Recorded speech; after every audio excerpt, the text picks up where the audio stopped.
heard you mention Trick.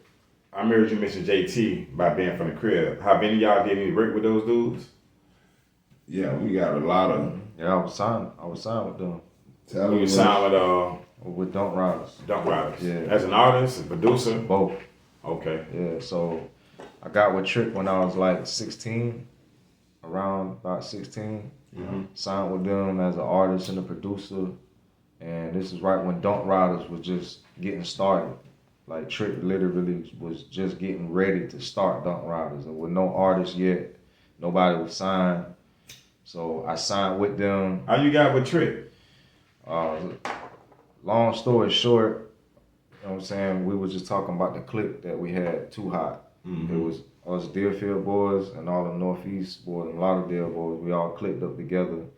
So it was my boy Juice that put us all together.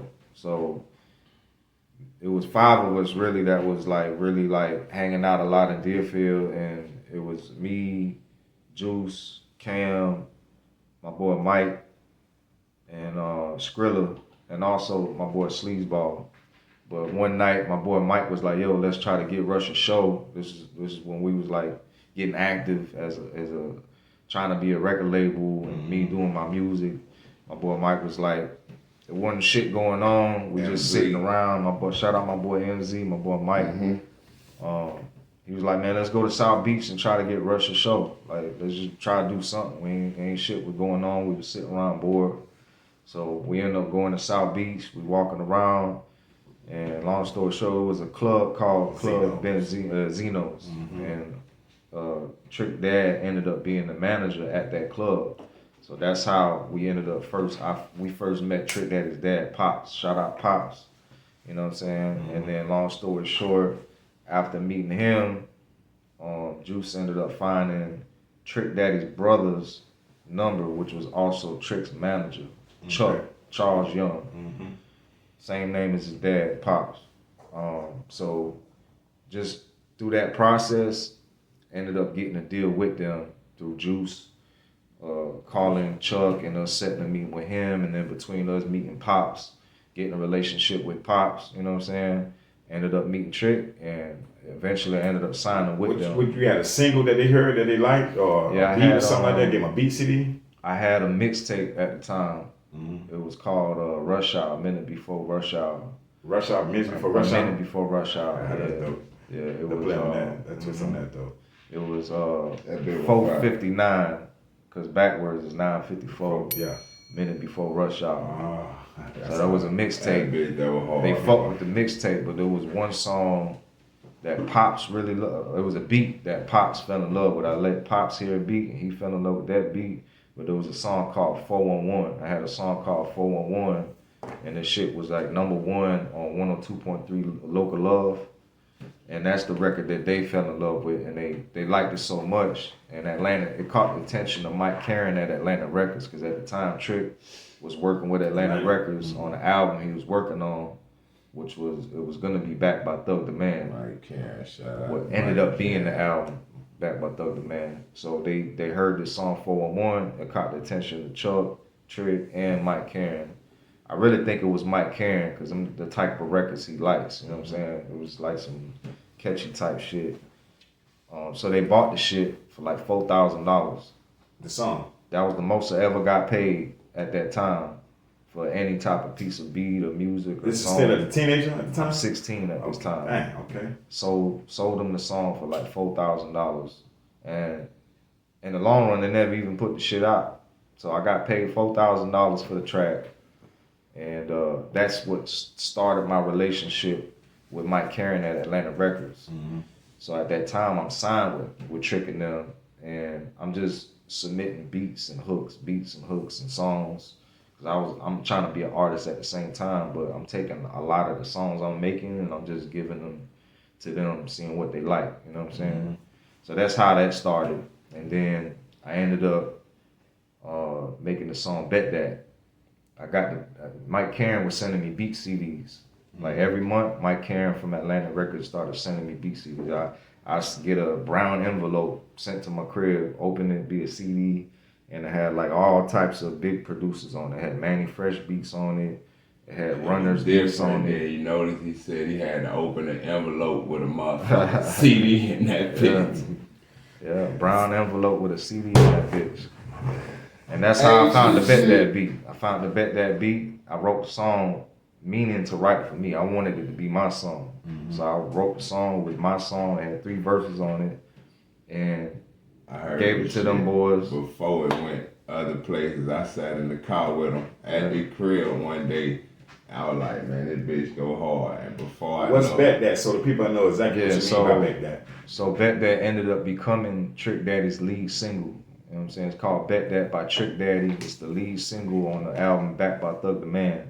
So it became the lead single, and Trick did the hook, changed a couple of the words, made it like kind of his type of shit. He did his verse. They got Chamillionaire on it, because Chamillionaire was like hard at the time. He was at his top, like he was at his prime at that time. They got him on the verse, and then they kept 8 bars of one of my verses and let me stay on the 3rd verse. Mm-hmm. And I'm singing on the hook. And I did Trick and Chamillionaire's ad-libs. So I'm all over the whole song. Yeah, I can hear it all through that too. Yeah, mm-hmm. So I get locked in with Mike Caren through that. Part of a brush, like. Yeah, and then I get the single, and then after that, I ended up getting like half of the album. I produced half of the beats on the album. I did a few of the hooks. I did the Bet That hook. I did the Straight Up with Young Buck. One of my favorites. Straight Up. You already know. Oh, you know, favorites on there. Yeah, so that was another one of my songs. That was your original song. The one he never talk about. Yeah. The one he never talk about that he did that was big for our era and shit is on that Plies. That I'm on my dick. Yeah, I'm on my dick. Yeah. Oh, you did that. You did that too. Yeah. I originally made that beat for Pretty Ricky. Mm-hmm. I was in the studio with Pretty Ricky on South Beach Studios, and Atlantic Records Mike Caren, he wanted me to make some shit for Pretty Ricky. So I made that beat, making it for Pretty Ricky and them, mm-hmm. and they was in the building with us too. They was in the same building. T-Pain's in the other room. I'm listening to T-Pain cook up in the next room for me. He was making some shit for Jay Shin, because he was signed to South Beach. Yeah, Jay Shin. So I made that beat for Pretty Ricky, and it ended up on Plies' album, On My Dick. But that was also through me working with Trick. Like, I was already signed with Trick, and I had Trick's single, you feel me? But yeah, I ended up producing half of Trick's album, and that Straight Up song, that was my song also, just like Bet That was. I had a whole solo song. It was supposed to be my single. And same track, same beat, everything? Same everything, yeah. I sold it to him. But I also want to make sure y'all know too, like I want to make it clear that I'm not saying that I wrote any of Trick's lyrics. I ain't never wrote none of Trick's verses. I wrote the hook, I made the beat, and it was my song. Mm-hmm. And sometimes different songs Trick will like change different words to make it fit in the mode. Yeah. So I don't want to take credit. I'm not taking credit of writing Trick shit. Okay. You know what I'm saying? I just want to make that clear, but I did write the hook and the beat. So yeah, I produced half of the album, and then I did the 1020 Life. That's me singing the hook. I did the beat. That's me on the hook.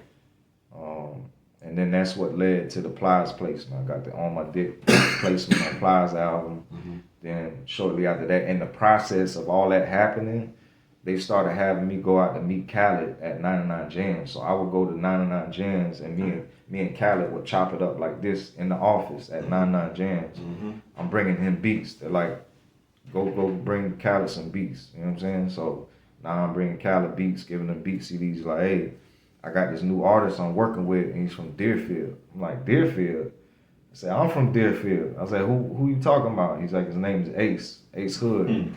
I'm like, okay, I ain't know who he was talking about. But what's crazy is right in our studio. I ain't know who he was talking about. But me and Fu had the same class. We had the same math class together at Deerfield High School. Oh. So you went to Deerfield High School and all? Yeah, both of us had the same class. Nah, see, but this way his shit so fucked up though. He don't realize that was Schnauzer Boy. Yeah. He used to be coming up to the. You don't remember he used to come up to the studio all the time. I remember he used to talk about that. And Ace is like a year younger than me, so we was like, man. I think we was like a year apart or some shit. But yeah, I ended up getting the placement on Ace Hood album through Khaled and through Chuck and them. You know what I'm saying? Sending me to Khaled to build that relationship. So then I get the placement on Ace Hood album Gutter featuring Trick Daddy with not Cool and Dre, but Dre from Cool and Dre singing on the hook as well. Okay. Yeah. So that's what kind of started the chain reaction to me just like getting all these placements. It literally came from my boy Mike saying, let's go to South Beach, try to get you a show. Just from us trying to get a show, I meet Trick Daddy's dad, then I meet Trick Daddy's brother, then I meet Trick Daddy himself, then I get signed, then I get the placement with Trick, produce half the album, and then all these different placements from Plies to Ace Hood to Khaled. Oh, that's what I meant to mention too. Then that stemmed to me producing Fuck the Other Side. Dunk Ryders. Yeah, I made that Iceberg. beat. I made that beat at our studio in Pompano. We had a studio in Pompano where we was doing our 2-hop thing. I made that beat in like 20 minutes. That was one of the beats I gave him.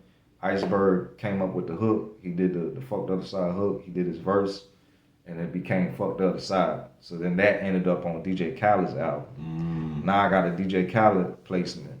Okay. And that happened because once Fuck the Other Side came out and it started bubbling, it caught the attention of Baby from Cash Money.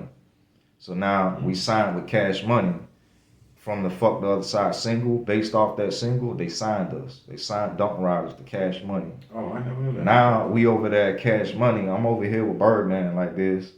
Slim over here chopping it up with Slim. The motherfucker Slim played me this is the time when this is like 2 weeks before Milli dropped. Milli. Yeah. So we in the studio with Slim. He was like, hey, check this shit out. This right here is gonna be number one. Watch. It's gonna be the biggest record in the country. He plays this shit. Milli. Literally a week later it was number one, just like you said, like all over the place.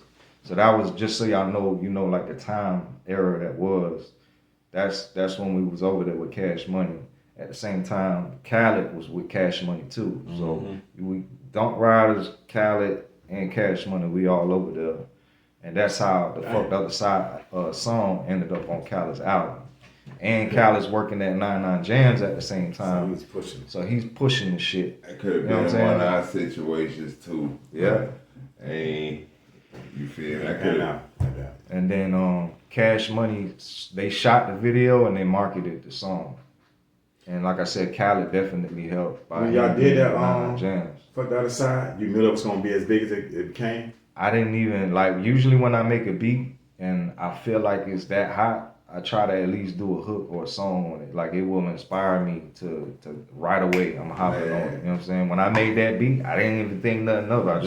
Juice was the one who went crazy off that shit. I don't even know how they got the beat because I don't even remember giving it to him. But I know I had to put it on the beat CD. But see, when Trick did his verse and shit, y'all was there. I think you was engineering because I remember Juice came back to our shit. And we was still, I think we was in that bitch, you know how we used to be gambling. We probably playing like some spades or some shit. Yeah. A taunt for the bread.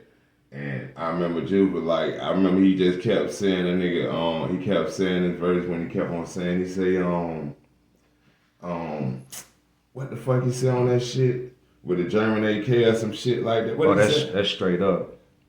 That's the one he went crazy about. Yeah, my bad. But you produced another song on that album that I liked it a lot with Iceberg and Fella that was on. You're damn right. You're damn right. I do it for the hustlers. Oh, tell me what you're doing it for. Man. Like, listen, Rush, before I met you, well, actually, this is my first time meeting you today. Yeah. But we done spoke though a couple times over the phone. You on the phone with Spitta. You probably don't remember. But I always said, man, whoever did this beat, though, like this album, it was like this was to me. That's what brought Trick back because not that those other albums wasn't raw, but it's like after Back by Thug Demands, they wasn't as Trick that we knew. Like the first three albums, like AK-47. Well, it's because he lost the label deal too. Well, I'm not saying he lost it, but there was no label after that. He was a free agent after that, and there was no machine behind him after that point. Because man, and I know he has some bangers now. Don't get me wrong. I'm not saying that. You know what inspired you? Damn right. That Back by Thug Demands. That your damn right beat. That was the Carter that inspired me to make that. The Carter. Yeah. After I heard the Carter, that's what made me make that beat. But because I got a Manny Fresh feel. Give him the backdrop on that motherfucking beat. Because every time I hear them that boys shit, did a song to it. Like before Dunk Ryders did a song to it. It was in my computer, in that bitch, and they dropped the song on it because it was in my computer at the studio. Oh man! And then I found out through Chuck and them that it was gonna use it got placed on the album. Bruh, when he came in that bitch and told us that shit, bruh, this shit, dog. But see, that's how it worked though. Like everything's getting submitted. Even my songs, like my songs, most of the shit that got picked was my songs. You know what I'm saying? Yeah. So like everything, they that songs, that one motherfucker everything beat right submitted. there. I ain't never gonna forget it, cause nigga, listen. It was you and who? Me and Raw. Taz wasn't on that. I thought Taz. TA was on there, and I think it was you, Raw, and Taz. I know that. I know TA was on there because it was a situation. I know it was me. It was Yandy might have been on that bitch too. Who was singing on that? It was a female singer. On the hook. I think I don't remember Sky. who was on that hook. I'm not sure, but I think it was a girl named Sky on You're Damn Right. You killed them drums. It definitely sound like the way the drums definitely sound like some manufactured. Yeah, that was definitely manufactured, inspired. Yeah. But that Carter. that straight up, that 1020 life, not straight up. That you already know. Yeah. Straight, yeah, it is straight up. That one with Buck. It's like I was like, man, that shit was just so hard. Yeah, man, how you did that. But I ain't know that it's good to know like that was your song. Yeah. Before it was like got to. But I hear that happen in the industry a lot though. Yeah. Where somebody submit a song, somebody another artist. You better get back. Jay-Z, You better get back to that motherfucking sound. I just told him you better get back to that shit. That was original sound, bitch. That shit, that was original shit. Like so that was some of your biggest work. Him.